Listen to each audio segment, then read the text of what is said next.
Tu apprends le tarot de Marseille et tu te sens découragé, déboussolé parce que tu as l'impression de faire du surplace et que tu n'arrives pas à interpréter son message. Rassure-toi, c'est tout à fait normal. Je suis passé par là et crois-moi, tout un chacun passe par là aussi. Et d'ailleurs, si jamais maintenant je devais réapprendre le tarot à zéro en 2025, voici ce que je mettrais en place directement et l'erreur que je ne commettrai plus. La première chose pour moi, c'est d'étaler mon tarot sur mon bureau. Pourquoi? Parce que ça va te permettre de l'observer, de t'imprégner de son énergie. Ça, c'est déjà la première chose. La deuxième chose, c'est de le regarder avec bienveillance et les yeux d'un enfant. Pourquoi? Parce que en faisant ça, ça va te forcer à le regarder comme une pièce de théâtre où la vie du consultant, de la consultante sont mises en scène et ça va permettre directement de savoir dans quelle pièce ils jouent et vers où ils vont. Troisièmement, l'erreur que je ne commettrai plus, c'est de lire 36 000 livres.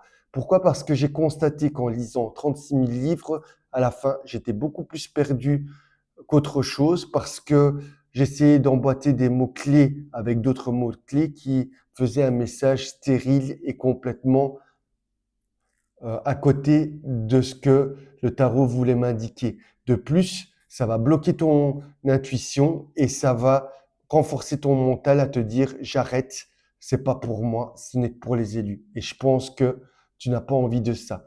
D'ailleurs, je vais te donner un exemple concret qui est parfait. Et ici, c'est vraiment au niveau pédagogique que je t'invite à faire ça. Regarde ces deux cartes. Voici la première hypothèse, empereur qui regarde l'impératrice.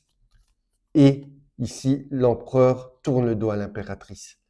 Si tu observes déjà ça, est-ce que tu ressens qu'il s'agit d'une même énergie? Je pense pas, hein.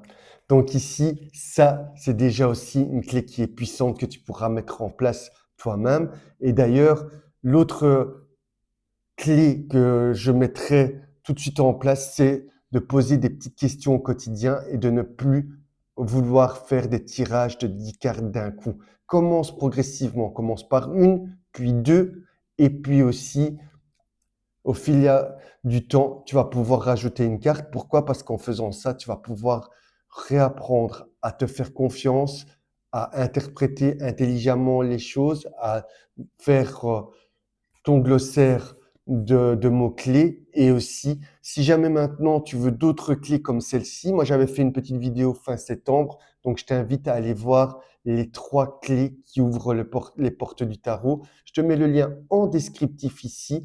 Dis-moi en commentaire si cette vidéo t'a aidé, comment toi tu apprends le tarot, ton avis est super précieux pour moi. Like et surtout partage, mais aussi si tu ne veux rien manquer d'autres contenus, alors clique sur la cloche ici, abonne-toi et moi j'ai hâte de lire tes commentaires et je te dis à très bientôt pour des petits trucs et astuces comme ceci pour que toi aussi tu puisses passer à la vitesse supérieure dans ton apprentissage tarot et je te dis à très bientôt et surtout prends bien soin de toi et à très bientôt. Ciao ciao.